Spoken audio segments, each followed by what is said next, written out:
আসসালামু আলাইকুম রহমতুল্লাহ। আজকে আমি ঘরোয়া উপকরণ দিয়ে মজাদার পাস্তা রান্না করব। একটা কড়ার ভিতরে পরিমাণ মতো পানি দিয়ে দেব। পানিটা একটু ফুটে উঠলে দিয়ে দেব পাস্তা।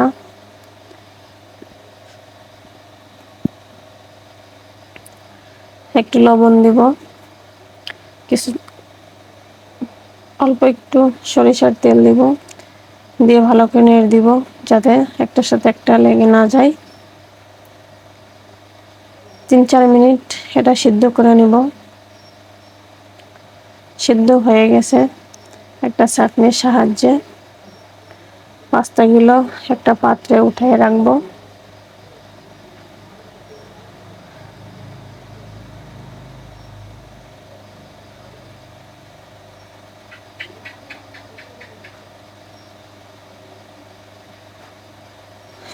গরম কড়াইতে সরিষার তেল দিয়ে রসুন কুচি দিয়ে দিব।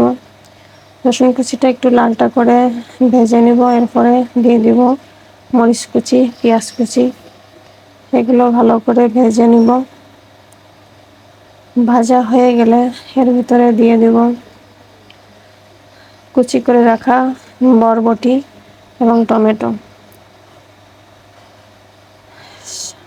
পরিমাণ মতো একটু লবণ দিব, দিয়ে এগুলো ভালো করে নাড়তে থাকবো।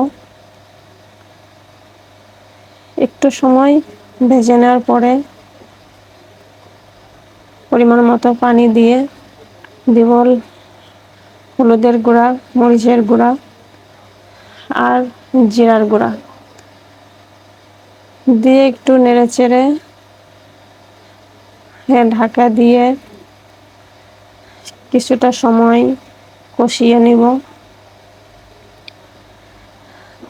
দেখেন আমার সবজিগুলো অনেকটাই নরম হয়ে এসেছে। এটা একটু মাঝখানে জায়গা করে নিয়ে একটা ডিম ভেঙে দেব। ডিম আর এই সবজি মশলা সুন্দর করে ভাজি করব।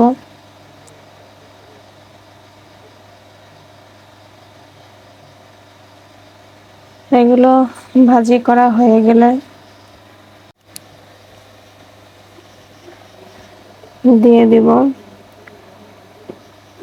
পাস্তার ভিতরে থাকা মশলা। আর একটু ভালো করে নেড়ে চেড়ে এর ভিতরে দিয়ে দিব সিদ্ধ করে রাখা পাস্তা। পাস্তা আর সবজি মশলা সুন্দর করে মিশিয়ে নেব। মেশানো হয়ে গেলে এর ভিতরে দিয়ে দেব ধনিয়ার পাতা কুচি। এটাকেও সুন্দর করে মিশিয়ে নিব। এরপরে দিয়ে দেব খানিকটা টমেটো সস।